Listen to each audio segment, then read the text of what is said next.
Some lives look like they are beyond repair. In Mark 5, we meet a man whose world had fallen apart. He was not simply struggling with bad habits or painful memories. He was tormented. He lived among the tombs where he was cut off from people, peace, and dignity. He cried out day and night, hurting himself and terrifying everyone around him. He was alive, but he was not living. Then Jesus stepped onto the scene. That detail is what really matters. Jesus did not wait for the man to improve. He did not demand change before offering compassion.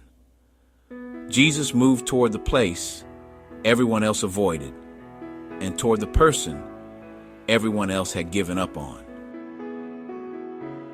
This is how Jesus still moves today. Are there areas of your life that feel avoided, broken, or beyond repair? Bring them before the Lord. When others step back, Jesus steps in. When others label someone as hopeless and hope feels gone, Jesus sees a life worth restoring. Something powerful happens when one encounters Christ.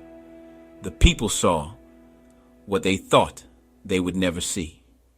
Mark chapter 5 verse 15 says, "Then they came to Jesus and saw the one who had been demon-possessed and had the legion sitting clothed and in his right mind, and they were afraid." The man was no longer tormented. Just one encounter with Jesus changed what years of suffering could not. This story is not only about demons, but about restoration. Many of us may not live among tombs, but we still feel surrounded by death on the inside. Some of us feel trapped in cycles we can't seem to break. Others smile in public while tormented in private. Many are exhausted from battles no one else can see. But God is not limited by what has limited you.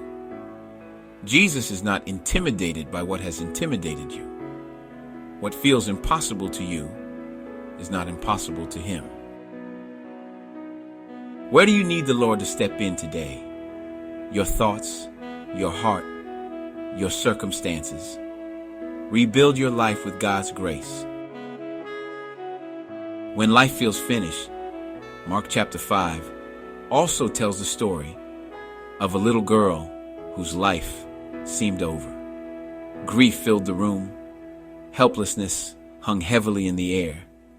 Yet Jesus walked in with authority that did not match the atmosphere. At His word, life returned. The dead responded to the voice of the giver of life. Jesus still speaks life into places that seem final. He restores minds battered by fear. He restores hearts shattered by betrayal. He restores families that feel like they are breaking. He restores years that feel wasted. He restores purpose that feels buried. Is there something you've quietly labeled as finished or too late? Invite Jesus into that space. You know, holding on to God's promise isn't always easy. There was a time when God spoke to a people who had suffered so much loss and devastation. They looked around at everything that was gone, and honestly, they wondered if recovery was even possible. But God answered them with a promise. I will restore the years that were lost. God does not only restore small things, He restores seasons. He rebuilds what we thought was permanently ruined. Sometimes, restoration happens quickly. Other times, it comes layer by layer. Sometimes God strengthens us before He changes the situation.